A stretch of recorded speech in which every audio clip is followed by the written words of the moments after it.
Malungkot ka ba sa buhay natin? Sorry, asawa ko sorry. Hindi ho sa akin.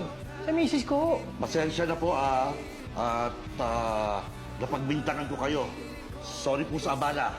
Sir, kulang pa. Nilait mo kanina eh. Mag-sorry ka sa panlalait mo, sir. Panlalait po. Yes po. Sorry po, hindi naman kayo mukhang losyang na matanda. Kulang pa po. Maganda. Sige, sir. Sabihin niyo, sir. May ganda naman po kayo.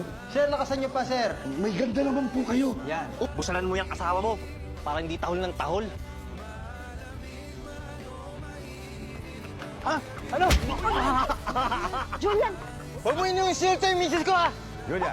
Pwede mo akong insultuhin, wag misis ko. Hindi naman ako papayag na insultuhin ka.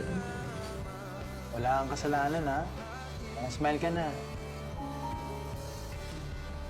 Smile na.